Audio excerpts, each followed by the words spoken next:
name is Ryan Rusnak. I am the planning director for the city of North Liberty. I intake all of the zoning applications that we have in the city.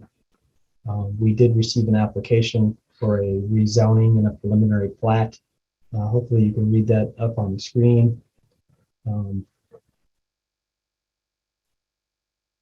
The property was recently annexed into the corporate limits of the city of North Liberty. That should be effective here in a day now. I just received notice that the findings of fact of conclusions of law by the state. We anticipate that these items, the rezoning and the preliminary subdivision plat, will be before the Planning Commission on July 5th, 2022. And by code, we're required to call a good neighbor meeting prior to the Planning Commission meeting. That has to be at least 2 weeks prior to that meeting. And it's allowed the developer to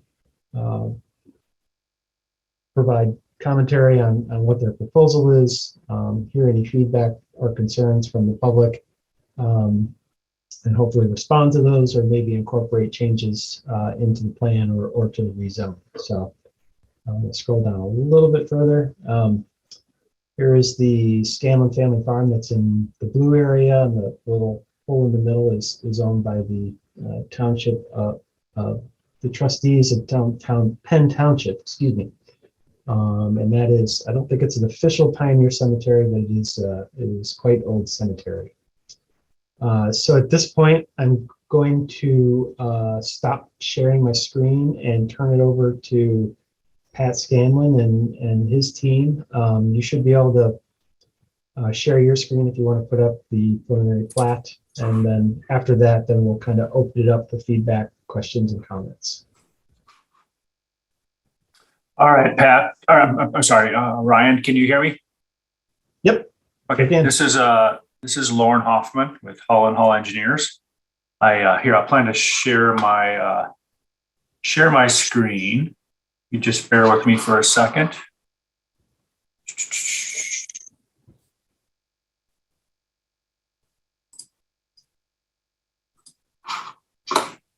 Tell me if you can see my screen.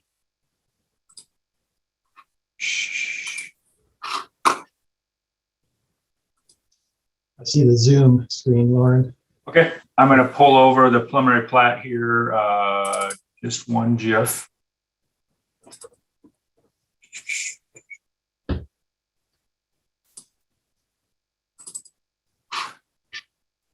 Okay.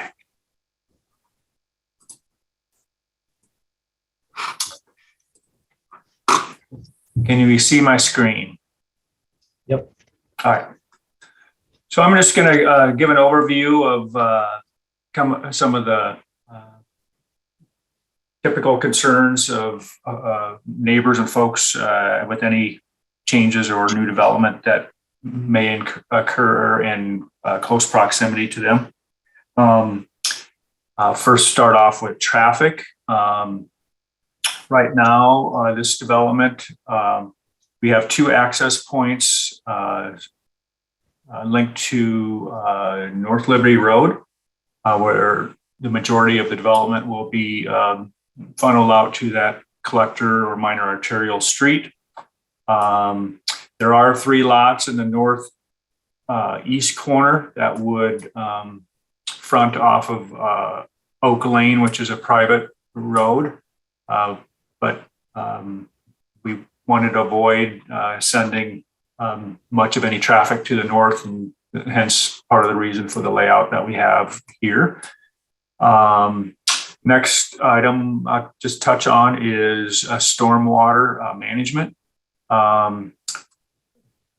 Basically, there is a mound in the kind of that traverses through the middle of the site, approximately where River Birch Lane is positioned, and through the cemetery parcel.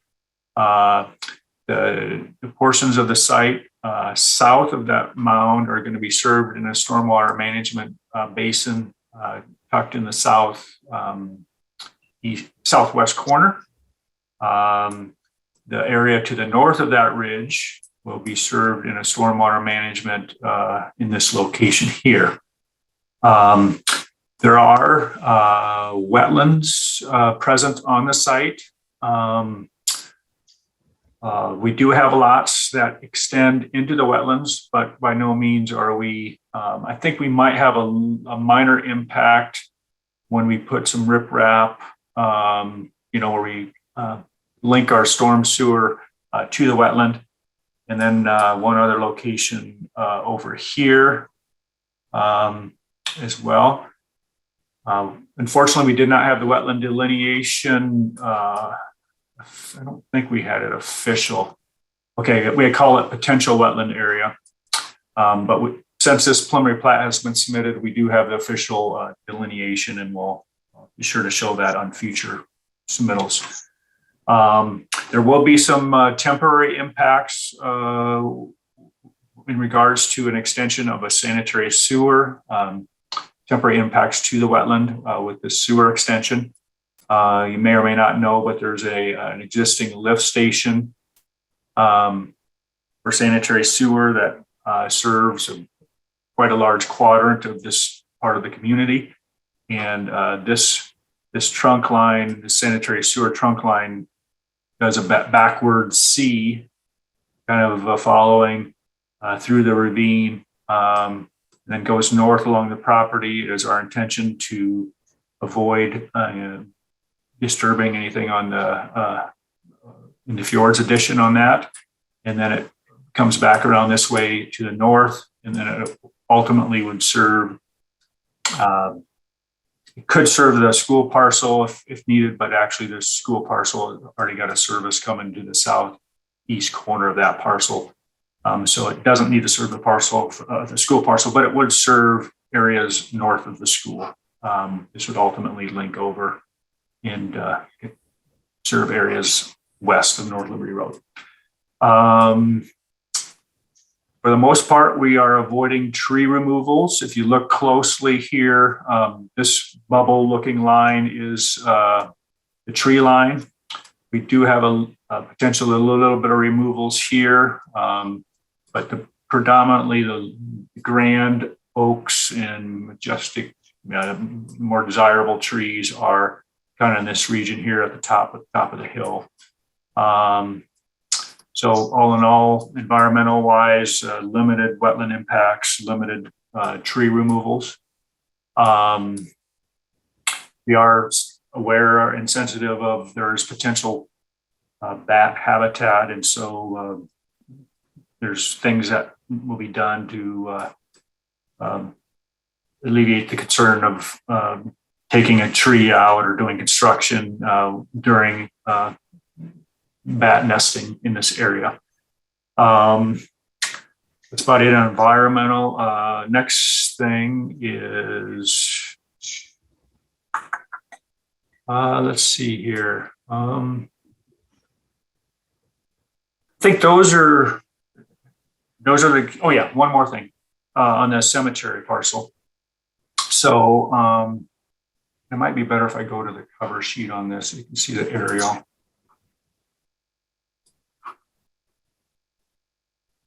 And unfortunately, it's at a small scale. Sorry about that. And I'm having trouble skipping over to the next page. There we go. All right. So there is a cemetery parcel out there, and we've been in talks with that that group. We're going to provide them access. Right now, the parcel has no access, and so we're going to improve that by providing a concrete apron and a driveway, and then from this point on, it would be basically grass or gravel, whatever they prefer. Likely just grass. They want to be able to have the ability to have a mower traverse that, and we position this at a location where it's a very manageable slope for a mower to get in and provide and do some upkeep on that in the cemetery grounds. So that's really all I have. I'd be happy to answer any questions that you might have. So I'll open the floor to questions. Lauren, how many, forgive me if you mentioned this and I didn't hear it, how many total lots are there, and can you go over the two parts? Sure. So right now we're tentatively planning to do this in 2 phases, depending on how things go with the review process and whatnot. There's two other two phases. There's a total of 37 parcels. These 3 lots up here, 35, 36, and 37, we're looking at that being potentially our our first phase, leaving the bulk of this for another year, another time. But to allow this to happen, obviously we have to go through the preliminary plat process, and let the rezoning take its course. But we'd have to. The key things for that phase is we'd need to bring sanitary sewer through here, likely late this fall, sometime this fall. So that would be part of that phase, and then bringing water main. I believe somewhere over here is where the water main ends. We'd have to bring that up and over to allow those 3 lots to be platted. Otherwise, the zoning, can maybe just hit on the zoning for it. It is going to be RS4 with the bulk or the lot sizes are minimum 10,000 square foot, and we're, I believe, for the most part, well above that. And I'll just jump in. So the normal process for this would be we go in front of Planning Commission on July 5th, and subsequently goes to City Council, and this is for the rezoning. We'll go to City Council on July 19th, August the 9th, and August 23rd. So in order for rezoning to be approved, it needs to be in the form of an ordinance and approved by City Council for 3 readings. You are welcome to come to any or all of those meetings. The preliminary plat goes in front of Planning Commission once, and then in front of City Council 1 time. Approval of a preliminary plat does not authorize construction. It just allows them to move to the next step, assuming they get the rezoning approved and the preliminary plat approved. They would submit detailed construction drawings, and staff would review those. And then once staff is comfortable that it achieves consistency with all code and it's consistent with the preliminary plat, we could authorize construction.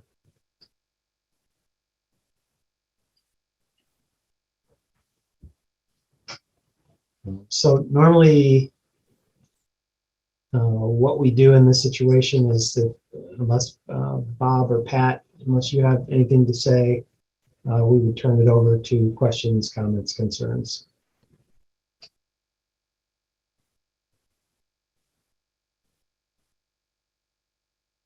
Oh, Robert, you're on mute. I think you're talking, or I thought you were talking.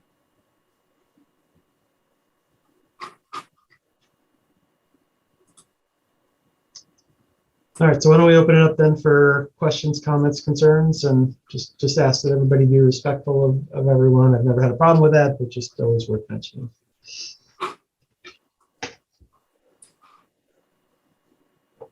I guess this is Reed Tretton. I'm one of the property owners here in the fjords. I actually back up against the wetlands and the cemetery, and I'll try to organize a lot of my thoughts, but I guess I have a lot of extreme concerns. I want to try to organize them here, but I guess one of the biggest things that I see is when I'm looking at the proposal and the land surrounding the cemetery. I've been up there several times before. It's a really hilly, very steep area on the north with a lot of timber, a lot of trees. And looking at the property that is proposed so far, to make it any sort of livable thing on the north side there, you'd have to really do a considerable amount of either tree removal and or bringing in dirt. And one of the biggest issues I have as well as a neighbor is the complete watershed for everything from this development, and the 600 acres on the other side of North Liberty Road actually comes through our backyard. And so there's a ton of drainage through those wetlands that comes through. And I've tried to talk with the conservation, agricultural and land stewardship. I've been trying to talk with some other people at DNR. You made a great point about when you started talking about wetlands. Now, my understanding is wetlands, if we have an official delineation on that too, wetlands is a federally protected thing. And so I don't know thoughts and concerns about putting sewer or septic in the wetlands. If there's concerns, you kind of tiptoe around a little bit of these issues, saying that it'd be temporarily affected, but I'm kind of looking long-term how it's affected, disrupting the habitats around the area, knowing that you're intentionally trying to avoid certain things, but there's certain things that you can avoid. And in that, I'm talking about sensitivity areas, ordinances there where you're talking about the bat habitats, sediment and erosion control, the storm water, if you actually have enough retention there to slow down. Because in the last several years, my property is getting flooded. My neighbor's property and his pond is filling up quickly with sediment. The rains that are coming down are heavier and stronger, and they just flood out our property.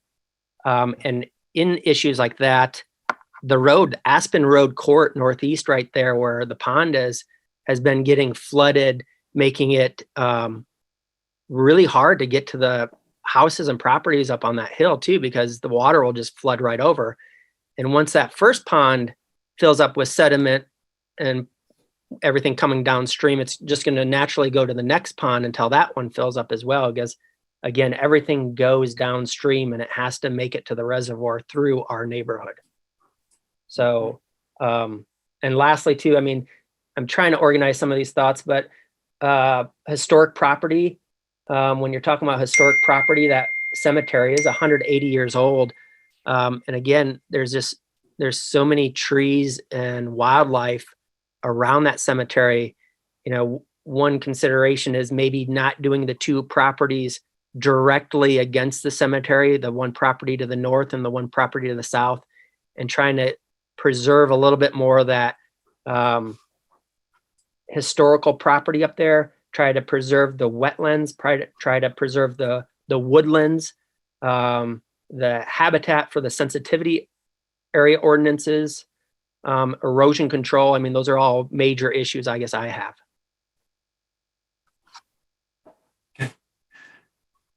Thank you. I could just comment a little bit on the questions or concerns with the sanitary sewer and the wetland, and then also the tree removals, because I think those were kind of the two of the bigger points. First on the tree remove, or the sanitary sewer, it is very, very common for sanitary sewers to be to traverse low-lying areas, just because they naturally have to follow the drainage ways.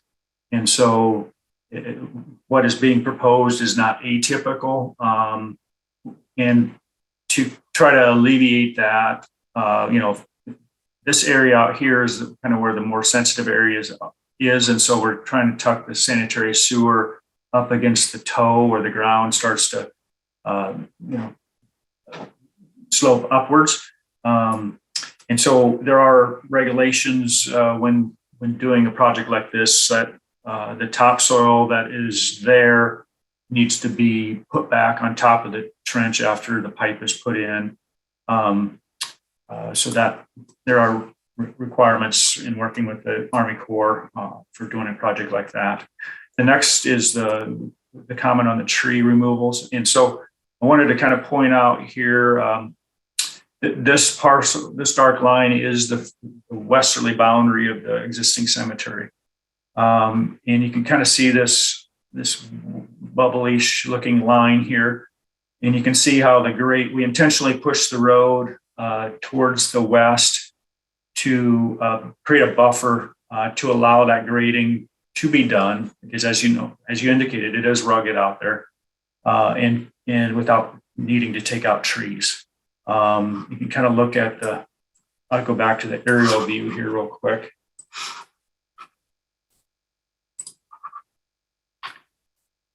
So you can kind of see how the trees are right along that westerly side. So our proposed road is happening out here.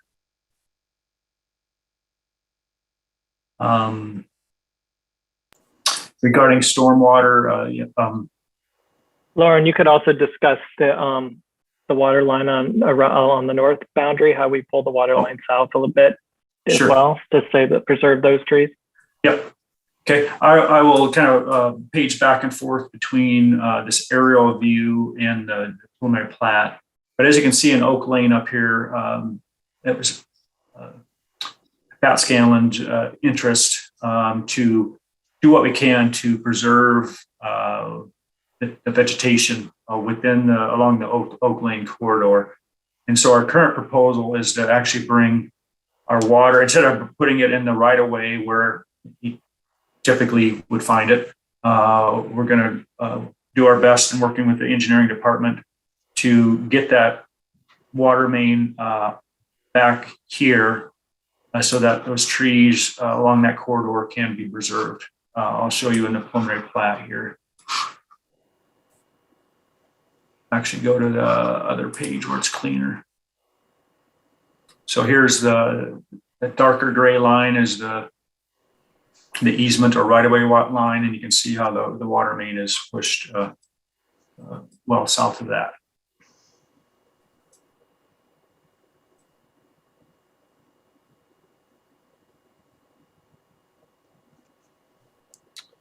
This is Brian Dennis. A follow-on question, I guess, or back to the cemetery question on development is the plan everything on the east side of that road that you're developing, and then to the north, south, and basically east the cemetery, all that woodland's going to stay, that will not be removed? Is that my understanding? The way it's going to be graded is that those lots, and yes, we wanted to be sensitive for those lots adjacent to the cemetery. We made them bigger to allow the flexibility to preserve as many of those trees along the cemetery as possible. So I guess my point is the public improvements that we will be putting in, the road, the utilities, it's going to have very little to no tree removals along the frontage of the cemetery or either lot on either side. And so the intent is the home builder will work, we believe they will work sensitively to nestle the house in amongst the trees. If I told you that we wouldn't do any tree removals, I would be lying, because there would need to be some tree removals to get the house put in. But as far as what we're proposing to do with the public improvements, very little tree removal. So more towards the front or the west side of the lot line?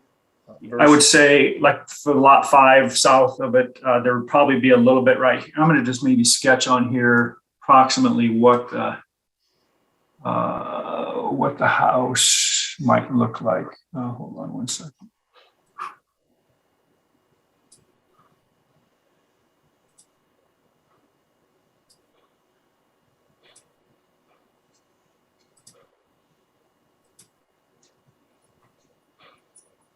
So on this one, there, would have to be some removals a little bit along. And again, they could do a skinnier house. Again, I've got to believe the developer, the home builder is going to do what they can to preserve those trees, because that's what's making those lots so desirable, is the fact that they are in a wooded situation. Yeah. So over here, likewise, that house will be encroaching. Again, this line, this thin wavy line, that's the tree line right now. Okay. on the north side where you just drew, what is the width of that frontage part of that parcel? All right, it is 133 feet, 153 feet, sorry. Because I guess one question I have is, it looks like you are doing a good job with the road, not taking out trees, but once you sell that lot, what protects anything as far as the homeowner putting their house back further than what you just drew and taking out whatever they want to take out? Yes, that technically is a possibility. But regardless of if we push this road another 30 or 50 feet to the west, what's preventing them to doing the same thing? Right. And I agree. So what I'm kind of presenting as a question and possibility is, could you, again, knowing the historical part of the cemetery, knowing the environment, knowing everything around the area, could you say, let's hold off and not sell those 2 lots and keep it as a green space, because there's really zero green space in this proposal.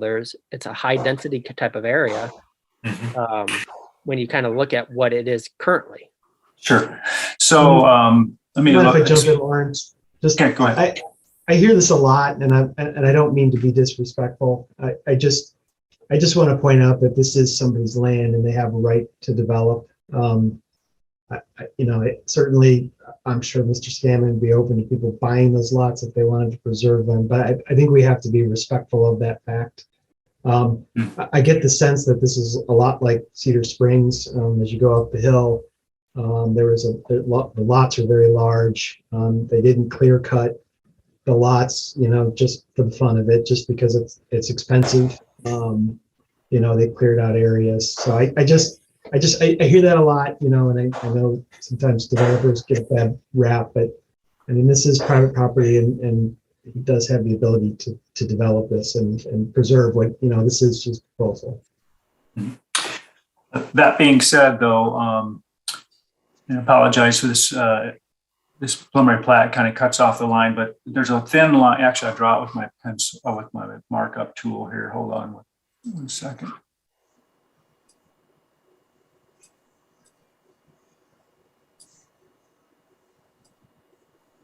So this red triangle is the current limits of the cemetery. I mean, that's what's fenced in. There is about 115 feet by 262 that is technically, by the deed, and I guess Bob can correct me if I'm wrong, but as our research is indicating that this is also owned by the cemetery outside of their fence, and that there's likely going to be a discussion, Ryan, with you guys about the city taking this wooded area over as potential passive green space. But that's still to be sorted out yet. So kind of right in the core of this neighborhood, there is planned to be, 130 by 262, plus a little bit of area out here. I don't want to say that, I don't want to hang my hat too much on this because it's a fairly steep slope, but there is a little bit of usable area out front here too. But anyway, just wanted to point that out. That's accurate. What Lauren has just stated. I've had frequent conversations and meetings with the cemetery trustees.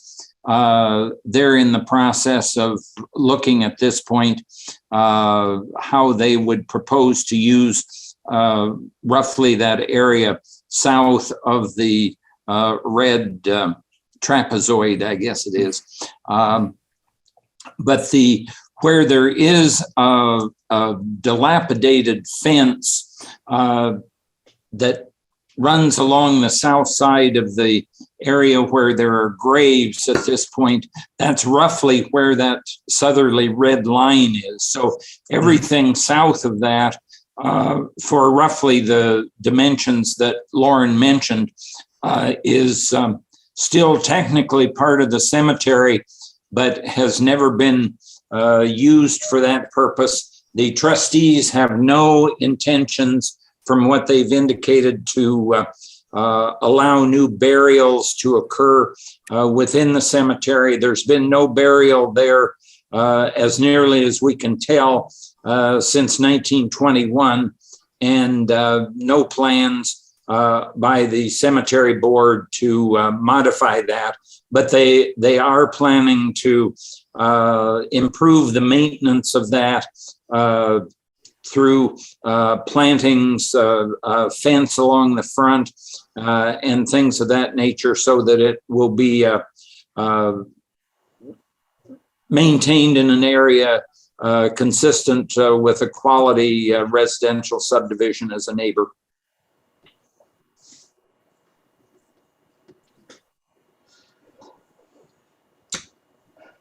If no one else has a question, I have a question about back to the kind of the sanitary easement proposal. So I live just on the other side of the fence. I'm at 2625.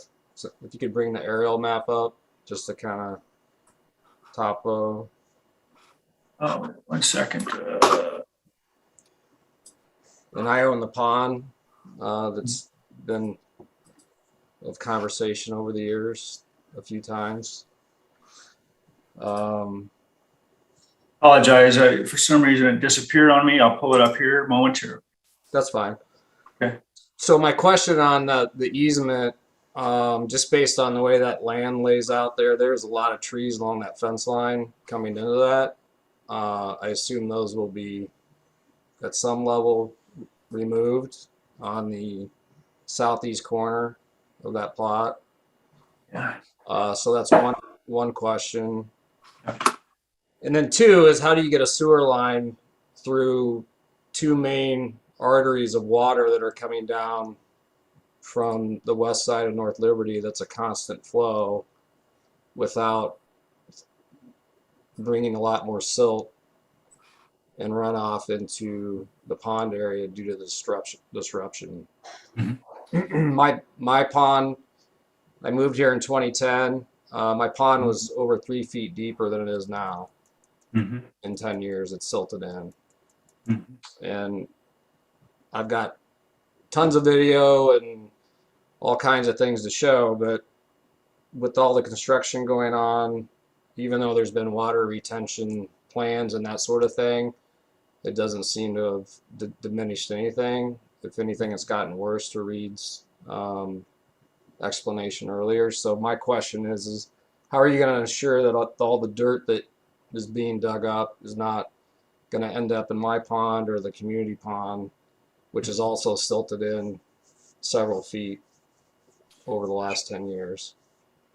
Sure. I'll first comment on the disturbance as a result of the sanitary sewer mainline extension. Mm-hmm. So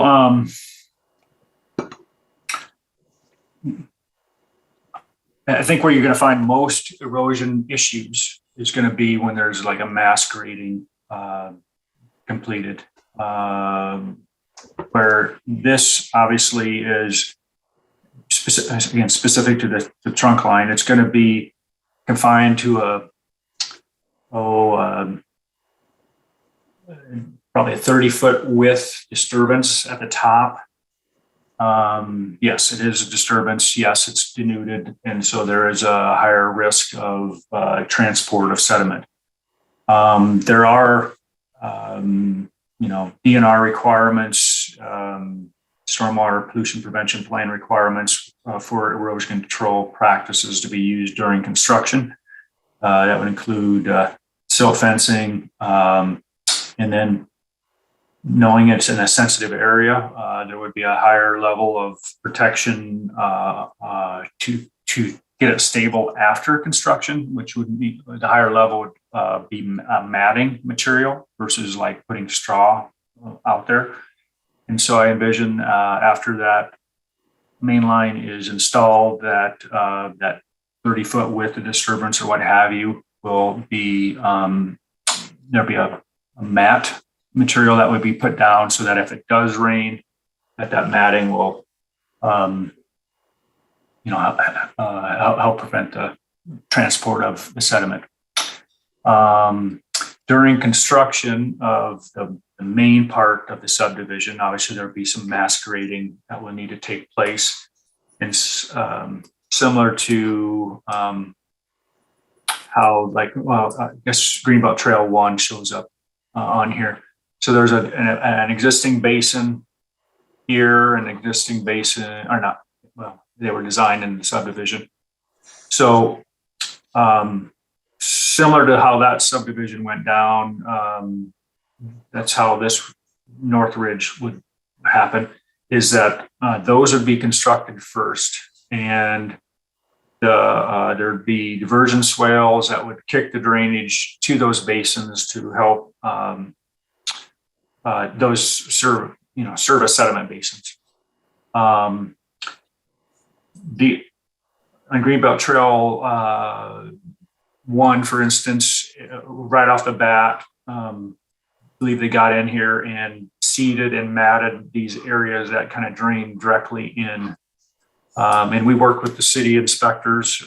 They, keep an eye on it during construction and do weekly inspections. There are erosion control practices that we need and will be following for this.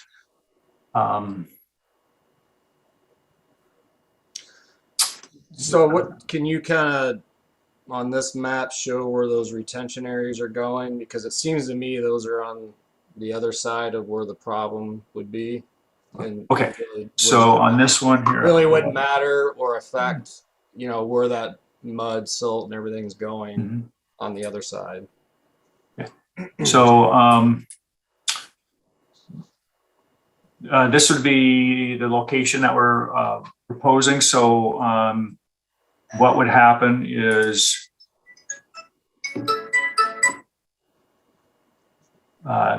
during the grading operations, they would cut in a diversion swale to get that drainage into that basin, and it would serve as a sediment basin.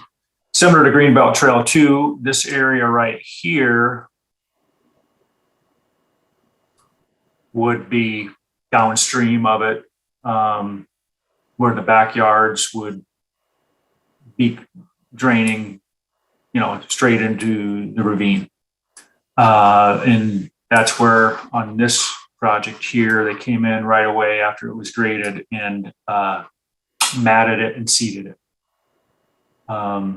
Whereas, as you can kind of see here, the rest of the area, until the houses are constructed, unfortunately, there's a fair amount of denuded areas, excavations and whatnot. But those are routed via, when the streets are in, routed via the curb and gutter and or the storm sewer to these detention basins, similar to how North Ridge.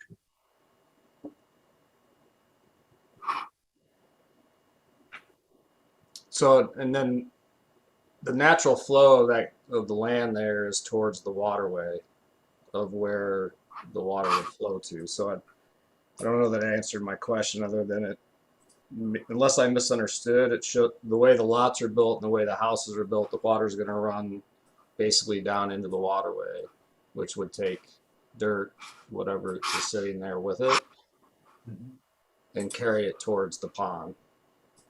So that my question is, what would be done in the area that you're going to be disturbing to ensure that, I know you said lay mats, things like that, but I don't know that, I don't feel comfortable or confident that that's a viable plan, I guess. Yeah. I'm not a watershed expert, but Yeah.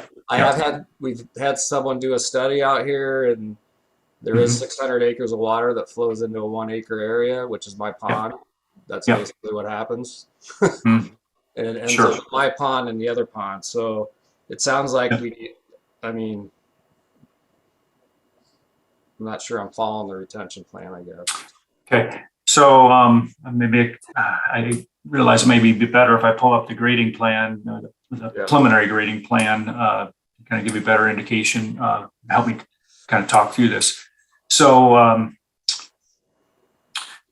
this detention basin is located, kind of at the lowest reaches of this site where this road comes down. There's going to be a low point right here, and it's going to see the storm sewer pipe here. That's going to go into the basin. So during construction, anything within that road bed is going to be kicked into this sediment basin, leaving the area, I kind of highlight it here in a different color.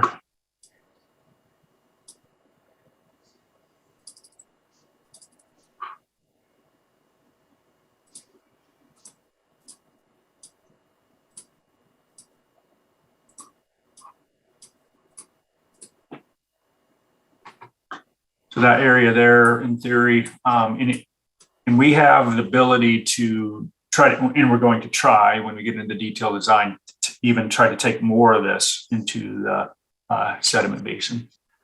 But there would be a portion, and again, it may be smaller, it may be something like this,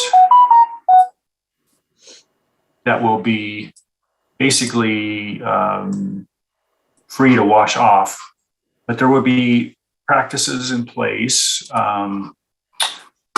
For instance, there's going to be a requirement to put in erosion control, which is likely going to be, silt fence.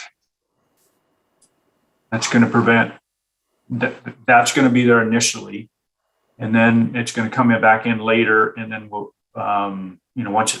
once you got it to shape, then they'll come in here and map this.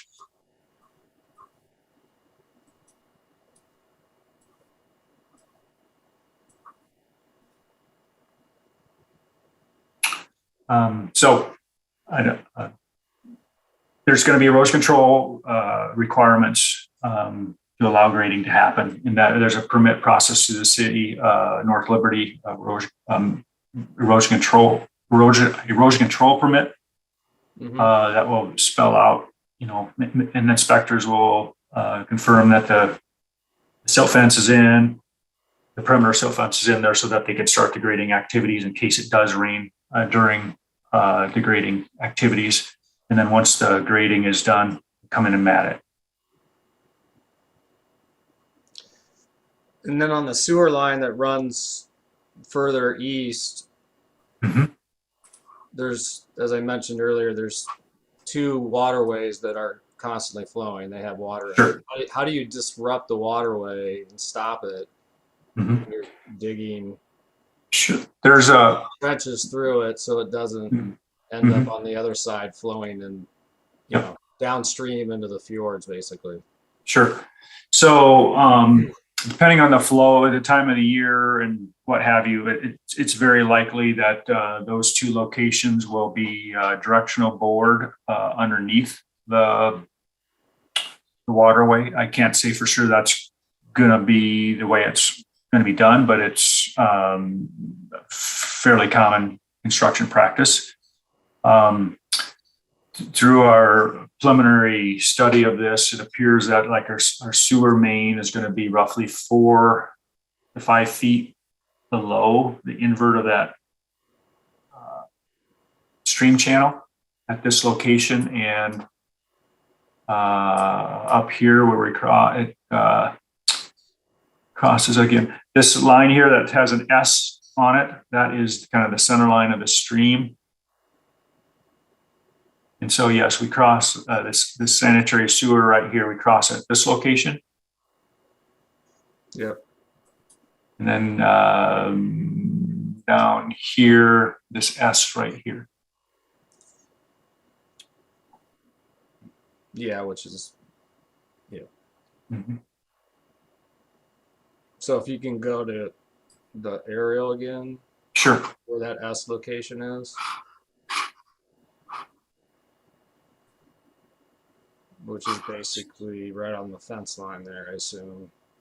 Yeah, somewhere in this location, right? No, probably right here. The waterway is right there. Yep. So and that's where it kind of crosses right here, I'm envisioning. Yeah. Otherwise, it stays kind of tucked along the toe right through here.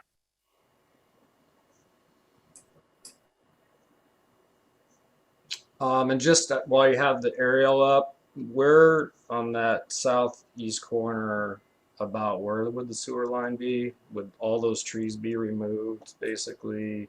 You said, like, did you say 30 feet? Yeah, probably 30-foot clear cut. Now, again, I know it comes through here, and then it comes. It's a public sewer, so we're gonna want that area cleared and built. Right. So that's what, if you could scan over a little ways, I just want to know what I'm Towards gonna, the what I'm going to towards be looking at or not looking at in the near future. Oh, okay. So you're right here? Yeah, so that's Okay. by corner, so it looks like it flows right through those pine trees right in there. Mhm. So I assume those will be gone. Is that or not? So I'm gonna, too bad I can't sketch on this like I can. I realize it's rough sketch, but Yeah, the sewer is gonna come kind of right through here. And then this way. at an angle, so it won't touch that corner. Is what you're. No, it's not gonna get into these trees. No. Okay. Yep. Great, thank you. Mhm. I think I'm done. So I appreciate your time. Yeah. No problem. And Dennis, if you have other questions, I can get you in touch with Lauren. I'm sure he'd be willing to talk to you. Sure. Okay. Yep.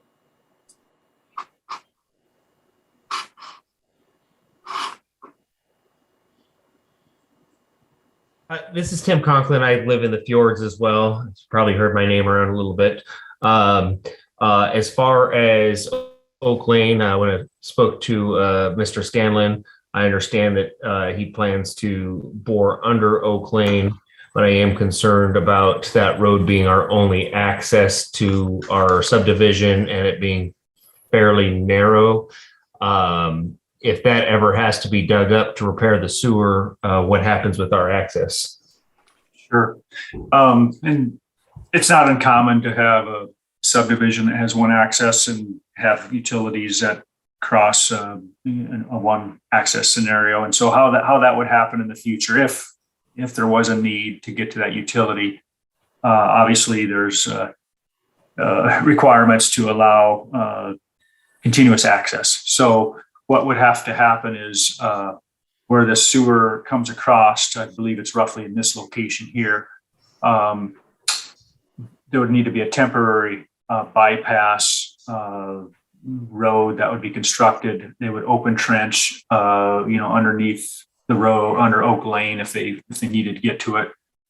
And then they would pave it back shut. But anyway, they could do some sequencing, staging of traffic to allow that access to happen. Mm-hmm. Okay, so I understand that Oak Lane is not in the property being annexed, but after we go south of Oak Lane, we're going to go north of Oak Lane, leaving us kind of a strange little peninsula there. Is there going to be enough room for a temporary road or something like that in the case of that sewer line having to be dug up?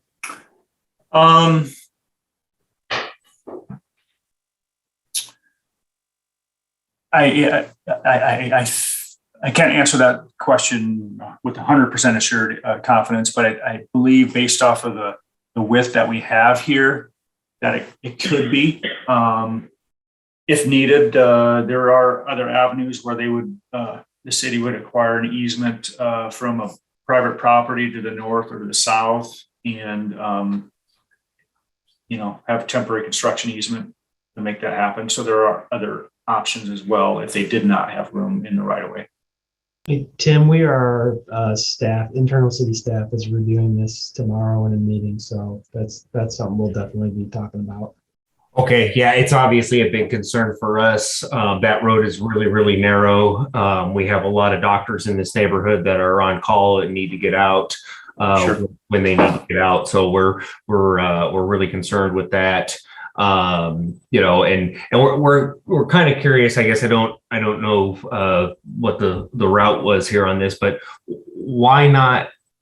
If you're annexing to the south and you're going to annex to the north, it seems to me this leaves a peninsula, which I understand you're not supposed to do. Why not simply annex the road? And I'll maybe take a stab at this, and hopefully I'm kind of get the Pat's thoughts on out there and open. But it was more of wanting to. We don't really have any sort of timeline on any annexation of the north area at this time, and it basically allows more flexibility to plan for it. You know, once you annex in, it's annexed in, and so that's, I guess, what I recall is the main reason. We just wanted more flexibility in the future. Ryan, as far as when you're meeting with your staff tomorrow, just know that we would be open to there's a utility easement outside of the right of way, like to the south and to the north. And if it makes everyone feel better, we'd be happy to include a construction easement or grading easement, over top of that utility easement, which would give them another 15 to 20 feet or more outside of the right of way to help stage and get that bypass in. So just know that that's in the cards. Do we know? I know this is future planning, so I'm expecting we don't know answer. But when you do annex to the north, at that point in time, are you planning on annexing the road? I guess I don't know. I'll chime in from the city standpoint. I mean, we don't want to be responsible for maintaining Oak Lane Northeast or upgrading it at some point in the future. There's private roads within, city limits. I understand that. But this doesn't violate any state code. What you're not allowed to do is create an island.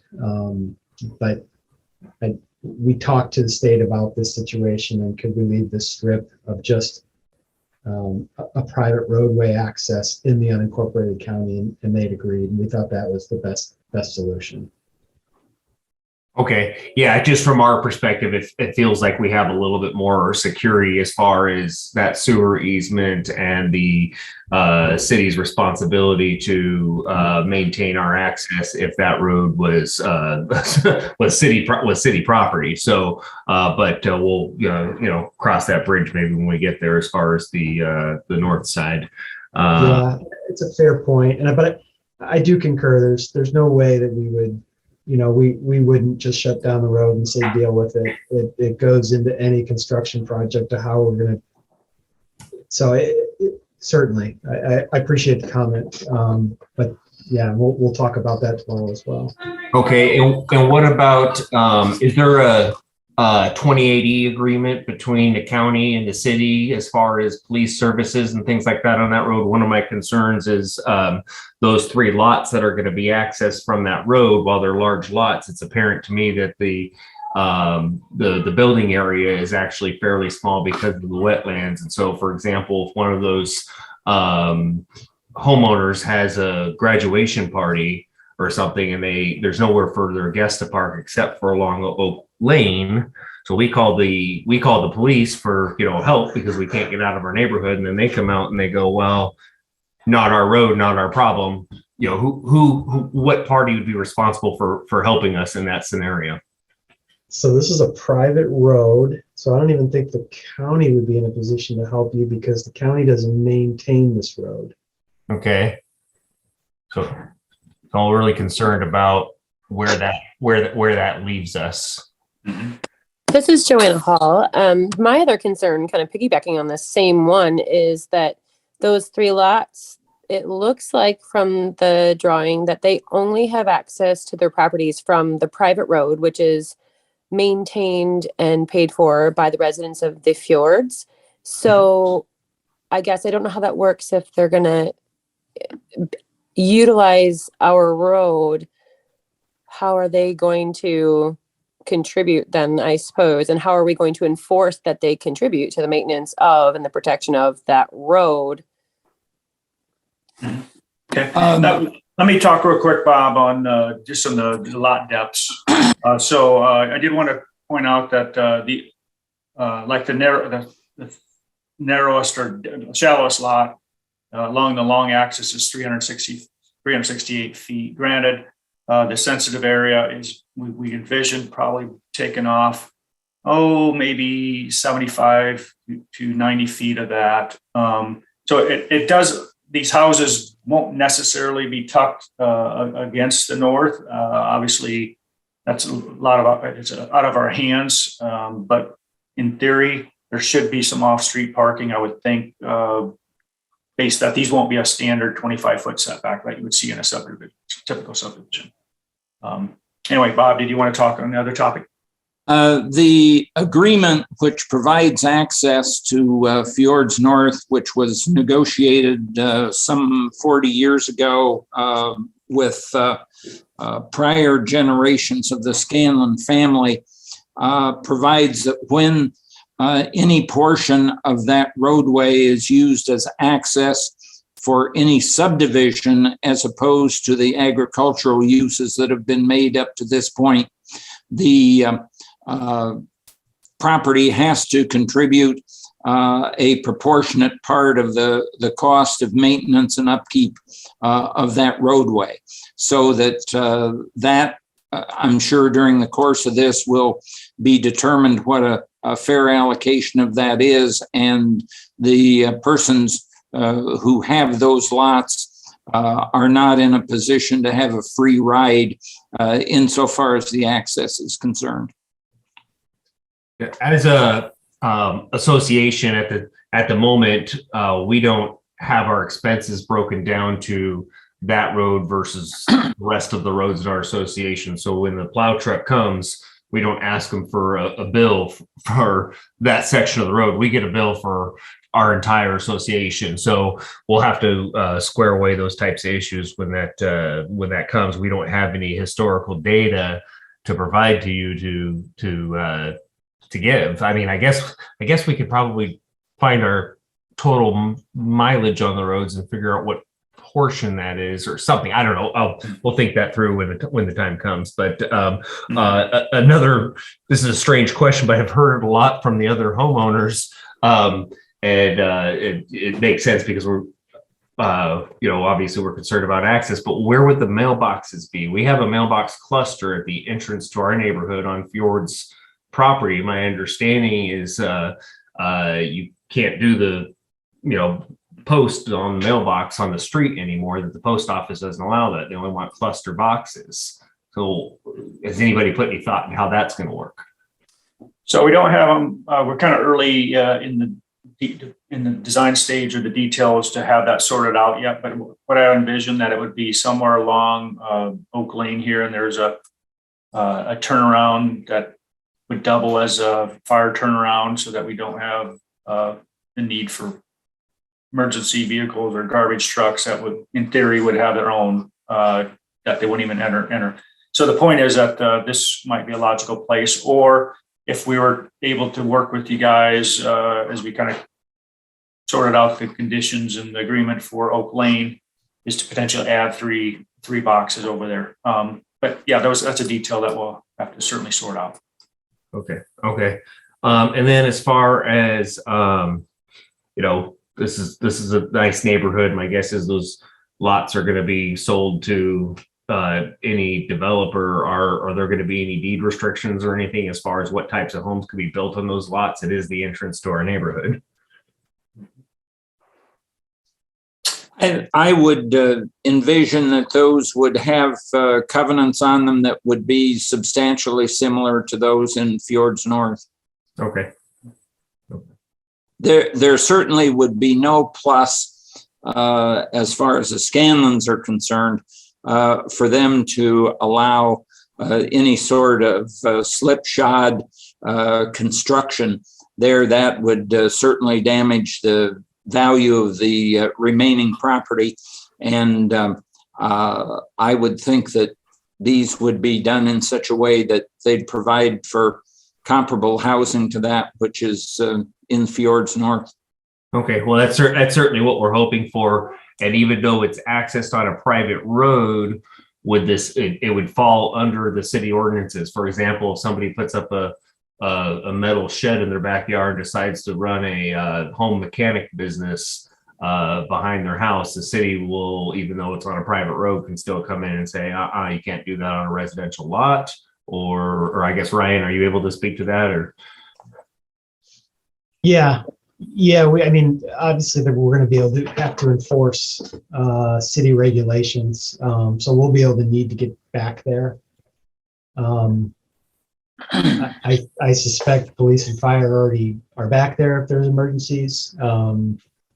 But yeah, considering there are 3 lots, I don't anticipate a great need to come back there, but we may if there's an enforcement call or something going on there for sure. Sure. I just want to make sure there's some sort of responsible party that's going to care about it, because it's strange that it's off a private road. And, one potential issue is, well, those homeowners have an easement to get to those homes, but we don't as a city, so we can't even get back there to look at it, so. We will definitely be asking for and we'll need an access easement to get back there for sure. Okay. Just for, for police, fire, inspection, because we're going to need to get back there, look at water meters and things like that, Sure. maintain sewer if we have to, and zoning enforcement. We need that legal right to do that. Okay. Those are great questions. Thank you. I just have a general question listening to the road discussion, and I personally didn't realize or didn't even think about that, but I'm just curious, why would the city not want to annex that road if they're going to be developing north of that? Seems like, listening to all the concerns, that would be easier for everyone involved. So is it a pure cost issue, or what's the deal? I think the issue is just again, we have private streets in the city. We don't have a lot of them, but we didn't want to be in a position of having to take over the street, and and bring it up to a certain standard. And you'd be surprised. We get asked this question a lot more than you would think of. We have a fair amount of private streets that are in the city that were developed not to city street standards, and maybe a small section of townhomes or something like that, and they just don't want to plow it anymore, and they want the city to maintain it and take it over. And the thought process is let's eliminate that, I guess, question or ability, and just have it remain a private street in the county, and that would be the best interest of the city. Okay. I do have one more quick question about those 3 lots. Is there going to be some sort of access road to them, or are there going to be 3 individual driveways that are coming out onto Oak Lane? Just thinking of traffic flow, because that corner is already quite precarious, if you will, with the way traffic flows for our neighborhood. So just wondering if there's going to be a singular kind of long drive with offshoots to each house, or is it going to be 3 individual access points onto Oak Lane? Sure. So I envision that there'd be 3 individual access points. One thing that I guess is going in our favor is we anticipate those drives being long enough where a car would have the ability to be turn around and be driving out versus backing out. Obviously, I don't want to diminish traffic, but three single family homes. It's gonna be minor, but yes, it's something that needs to be considered.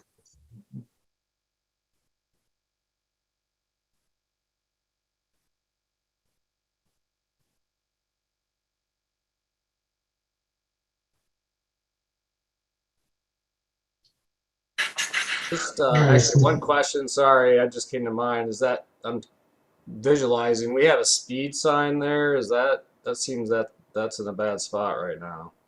Sure. So any signage, Is that any gonna be signage, replaced and moved? Yeah. At somebody It'd be- else's house, that would be, Yeah. okay.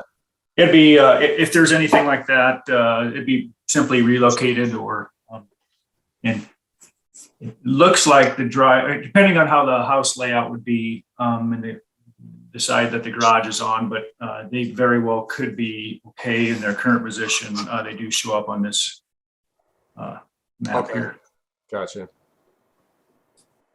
Okay, thank you.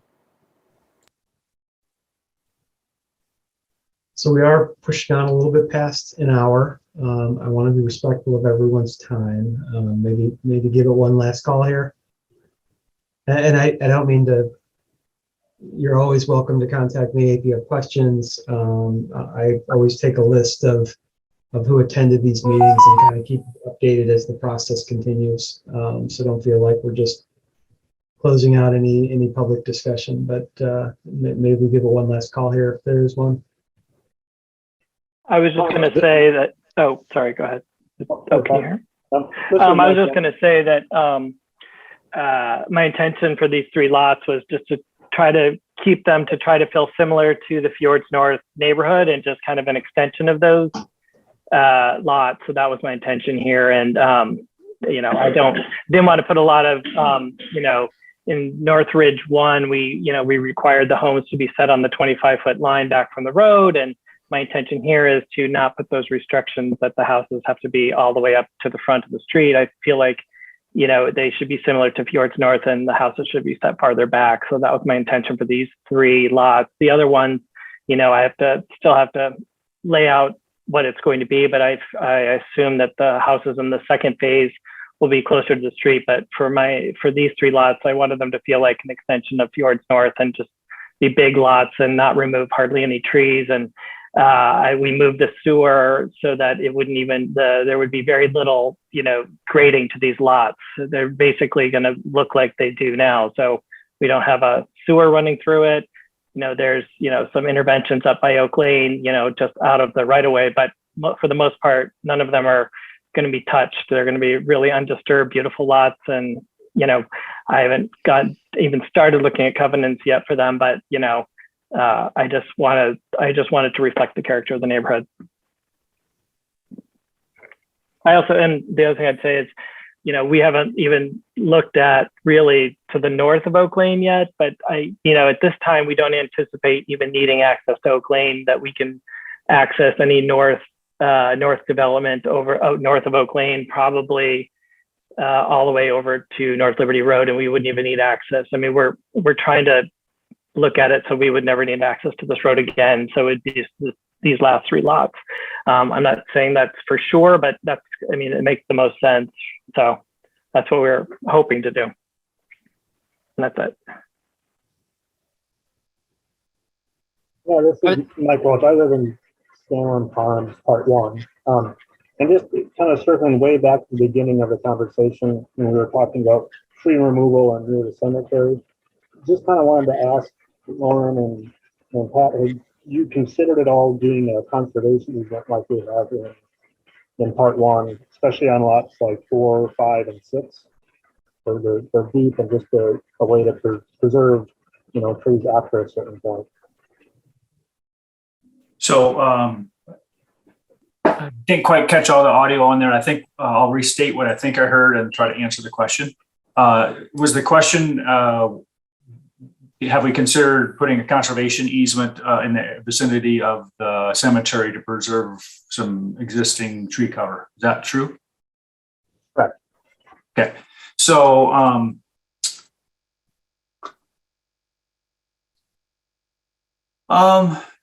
I guess I don't know if there's any harm to do that necessarily. Obviously, we would want to preserve a buildable pad location near the front of the lots. I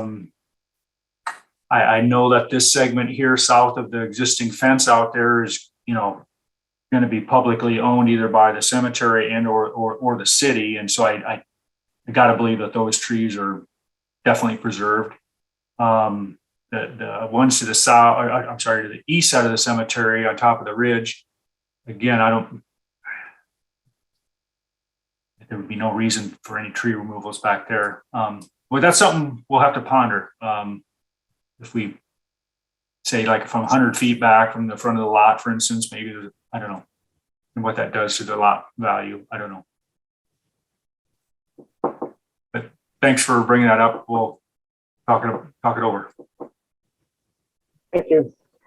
I do like the thought of an easement, especially to the north of the cemetery, since there's a lot of mature trees that are sloped down. And I do want to say, I really appreciate all the thoughts that you guys have put in to the development, and especially the 3 lots that are a little bit harder to access. I appreciate that they're a little bit larger and deeper. Kind of knowing that you got to go up the frontage road there to bring water in and stuff, and the talks about the city never really wanting to overtake the road. I didn't know if there's, like, the question would be is, could it ever be a possibility where those 3 lots are sold off, but actually part of the fjords, where then the owners pay the same fees as we do to maintain roads, and maybe even talk about giving the people in the fjords ownership of Oak Lane Road. So since we already maintain it and do everything, is there ever the possibility that we could own the road since we maintain it, and then getting those 3 lots part of the fjords themselves?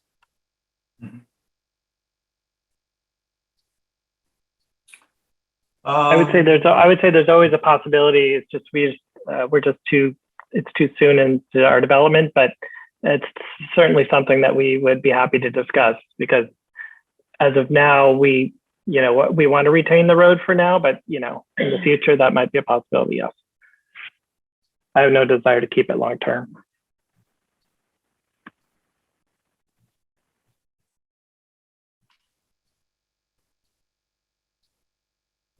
All right, everybody, I'm gonna go ahead and call this meeting to a close. I really appreciate the questions. I appreciate everybody being respectful.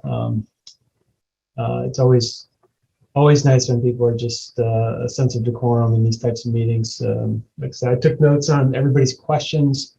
As I mentioned, we're meeting as a staff tomorrow to kind of talk about these, so I'll bring up these questions and comments that you arose.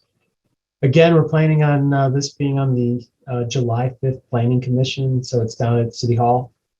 Again, you're welcome to attend that meeting. If you have concerns that you want to put in writing, I'll incorporate those into the packet. I'm happy to do that. But with that, I guess I'll say thanks, everybody, and have a good night. Hey, Brian, could I ask, I was wondering if you could stick on for a few minutes. I have a couple questions on Greenbelt Trail for you, if you could. Is that possible? Sure. Okay, thank you. All right, so as you know, construction is wrapping up out there at Greenbelt Trail 1, and I just wanted to explore the option of is the city open to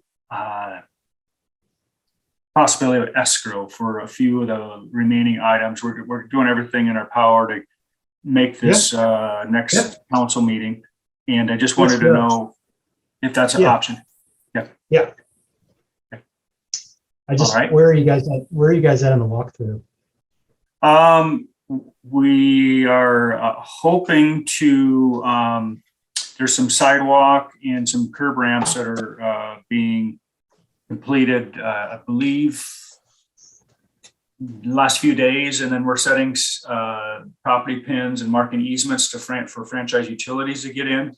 And so the only things that are kind of remaining are the landscaping, which is not the best time to put in, the seeding, and we're waiting to put the seeding and the matting down until after the franchise folks are done. And then it's a landscaping, seeding, and then a sidewalk segment out from the cul-de-sac head out towards North Liberty Road, because franchise folks asked us to hold on that till they got their utility in. So it is down there to a few things, and I wanted to explore the possibility of setting up an escrow or whatever the easiest mechanism is that would provide the city assurances that Pat's not going to walk away on this. Yeah, I don't get the impression that Pat would walk away, but Yeah, we'll work with you. I mean, so are you thinking like the 28th of So if we were to hold, we're going to try to get our punch list, our walkthrough scheduled.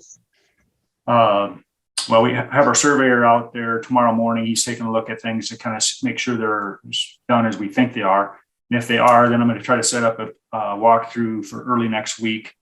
And then if there's, I anticipate that we maybe just pull surety or escrow or whatever mechanism we need after the walkthrough of whatever those things are, just to allow this thing to go to council. I think we're shooting for the 12th if we could, the July 12th. Okay. Write that down. So when would you need all that paperwork and closeout information to make that July 12th meeting? Well, I appreciate that we're having this conversation now, because it helps us coordinate internally, about getting, things together. Typically, we're looking for things like final documents, like Wednesday, the week before the meeting. Okay. The previous Wednesday, but yeah, we should be in communication the whole time about, the status of documents and things like that. But that's typically where we would want that. Okay. So are you talking July 6th then, if we wanted to make the 12th agenda? Calendar. Yes. So Lauren, do you think that's doable? I think so. I know we've already began some of the as-built processes and kind of sorted them out with Kevin as things were being done. So yeah, I think so. Okay. So Ryan, let us Pat, know. I mean, go ahead. Sorry. How are you seeing interest still? I mean, is it still with everything going on, still high demand? It's I would say high demand. We have, we lost a buyer last week due to interest rates, I guess they said. And so that just makes me nervous. And I just didn't want to wait another 8 weeks to close, because we have 27 lots that we're going to close, hopefully a week after it's accepted. We can close on 27 lots. Actually, it's not 27. It's because it's 37 lots, because they're two family. So yeah, we would close on 37 lots right away. And I just want to get it done, because I don't know if people have these interest rate fears, and I don't think they're multiple lot buyers. I'm not worried about losing any more. I don't think. I have a couple lots I'm a little nervous about, but the bulk of them are going to close in the week after we are hopefully accepted. So I just wanted to make sure we can get done. But yeah, and people have been calling my broker the last few days saying, why isn't this closed? And we're interested in buying lots there. And my broker said that, it's just once we close, it's just much better when people know that the lots are available, and it'll generate more interest. But she has been she's been hearing the last few days that people are wondering when they're going to be available. So I don't know if that means it's going to translate, but maybe people are chasing interest rates as well. I don't know. Okay. That's helpful to know too. And I think as you kind of look to the north, I mean, I know I kind of said, well, let's stick with RS4 over here for the east side. I think when you get to the west side, as you move north, again, I don't know what the market's doing here. It seems like, I think there's more flexibility to do smaller lot and a little bit more density if that's what you think, would be better. I 100% agree. That's why, it's unfortunate that this sewer line, the sanitary line that we want to put through Northridge, is going to serve the area north of the school, because I am very, very interested in putting in, I'm not sure what, but definitely smaller lots. I would like to put in a bunch of smaller lots north of that school site that don't require gas. I'd like to do smaller lots, more sustainable.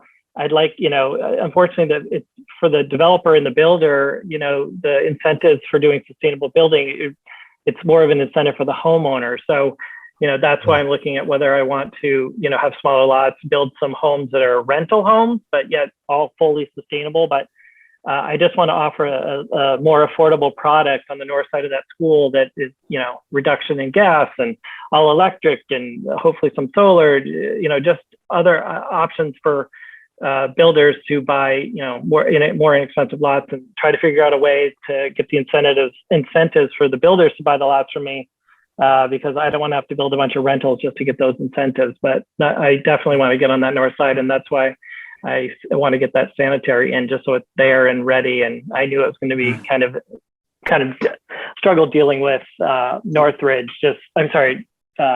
Fjords North, and just making sure I can get that sanitary in, and because I'm dependent on it on the north side of the school. If that makes sense. Yeah, we've been. I think we've done a couple now. We've done lot size is like 40 feet. That's been fairly well received. We had a zoning district that hadn't been used for many, many years, and now a couple people took advantage of them, and they seem to be receptive to them just because people understand what's going on out in this world. Were they single family, or were they 40-foot? Yeah, single family. They were single family.